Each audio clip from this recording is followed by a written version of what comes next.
পৃথিবীর ইতিহাসে যুদ্ধ নতুন কিছু নয়। সভ্যতা যত উন্নত হয়েছে, যুদ্ধ তত ভয়ঙ্কর হয়েছে। একটা সময় মানুষ তলোয়ার দিয়ে যুদ্ধ করত।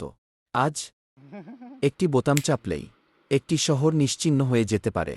প্রশ্ন হলো এখানেই, তৃতীয় বিশ্বযুদ্ধ যদি লেগেই যায়, তাহলে কি সেটাই হবে মানব সভ্যতার শেষ মহাযুদ্ধ? আজকের ভিডিওতে আমরা ইতিহাসের বিভিন্ন অ্যাঙ্গেল থেকে পয়েন্টগুলো তুলে ধরব, তাই পুরো মনোযোগ সহকারে বুঝার চেষ্টা করুন। এই বিষয়ে বিজ্ঞানীরা কি বলেছেন, ইসলামে বড় ধ্বংস ও ফিতনা নিয়ে কি বলা হয়েছে, মানুষের আচরণ কিভাবে বদলেছে, এবং কিয়ামতের নিদর্শনের সাথে বর্তমান সময়ের কি মিল পাওয়া যায়, সবগুলো পয়েন্ট নিয়ে আলোচনা করার চেষ্টা করব। প্রথমে আসি বিজ্ঞানীদের সতর্কবার্তা কী ছিল। বিজ্ঞানীদের মতে, তৃতীয় বিশ্বযুদ্ধ আগের সব যুদ্ধ থেকে আলাদা হবে, কারণ আজকের অস্ত্র শুধু মানুষ হত্যা করে না, সভ্যতার ভিত্তিটাই ধ্বংস করে দেয়। বিখ্যাত বিজ্ঞানী আলবার্ট আইনস্টাইন বলেছিলেন, তিনি জানেন না তৃতীয় বিশ্বযুদ্ধ কি অস্ত্র দিয়ে হবে, কিন্তু চতুর্থ বিশ্বযুদ্ধ হলে মানুষ লাঠি আর পাথর দিয়ে যুদ্ধ করবে। এই কথার অর্থ খুবই গভীর। এর মানে, যদি তৃতীয় বিশ্বযুদ্ধ হয়, তাহলে সভ্যতা এতটাই ধ্বংস হবে যে মানুষ আবার আদিম যুগে ফিরে যাবে। আধুনিক বিজ্ঞানীরা নিউক্লিয়ার উইন্টারের কথা বলেন। যদি বড় মাত্রায় পারমাণবিক যুদ্ধ হয়, তাহলে আকাশে ধোঁয়া ও ধুলা জমে সূর্যের আলো কমে যাবে, ফসল ফলবে না, খাবার সংকট হবে, আর কোটি কোটি মানুষ অনাহারে মারা যেতে পারে। বিজ্ঞানের ভাষায় তাই বলছে, এই যুদ্ধ কোনো দেশের জয় পরাজয়ের প্রশ্ন নয়, এই যুদ্ধ মানবজাতির টিকে থাকার প্রশ্ন। এই বিষয়ে ইসলামে ধর্মে কোনো স্পষ্ট ব্যাখ্যা আছে কি? ইসলামে সরাসরি বিশ্বযুদ্ধ শব্দটি নেই, কিন্তু মানুষের কর্মফলের কারণে পৃথিবীতে বড় বিপর্যয়ের কথা স্পষ্টভাবে বলা হয়েছে। পবিত্র কুরআনে আল্লাহ বলেন, মানুষের হাতের কামাইয়ের কারণেই স্থলে ও সমুদ্রে বিপর্যয় দেখা দিয়েছে, যাতে তিনি মানুষকে তাদের কিছু কাজের ফল আস্বাদন করান। এই আয়াত আমাদের বলে, ধ্বংস হঠাৎ আসে না।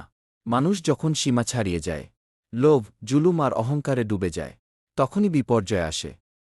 রাসূলুল্লাহ সাল্লাল্লাহু আলাইহি ওয়াসাল্লাম সহিহ হাদিসে বলেছেন, কিয়ামতের আগে এমন সময় আসবে যখন হত্যাকারী জানবে না কেন হত্যা করছে, আর নিহত জানবে না কেন তাকে হত্যা করা হচ্ছে। এটা সাধারণ কোনো যুদ্ধের বর্ণনা নয়, বরং এটা অন্ধ, উদ্দেশ্যহীন এক যুদ্ধের চিত্র। আধুনিক যুদ্ধের সাথে এই বর্ণনা ভয়ঙ্করভাবে মিলে যায়। ইসলাম এখানে ভয় দেখায় না, বরং মানুষকে সতর্ক করে, ক্ষমতা আল্লাহর আমানত, এটা ধ্বংসের জন্য নয়। গত ১০০ বছরে মানুষের আচরণ কেমন ছিল, আর ২০২৬-এ এসে কেমন হয়েছে?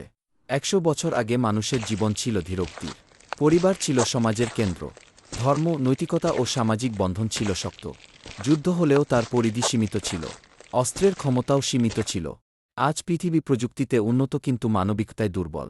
মানুষ দ্রুত রাগে জড়ায়, দ্রুত শত্রু বানায়, ধৈর্য কমে গেছে। বিশ্বের শক্তিশালী দেশগুলো অস্ত্র প্রতিযোগিতায় নেমেছে, কে কত বড় বোমা বানাতে পারে, এটাই যেন গর্বের বিষয়।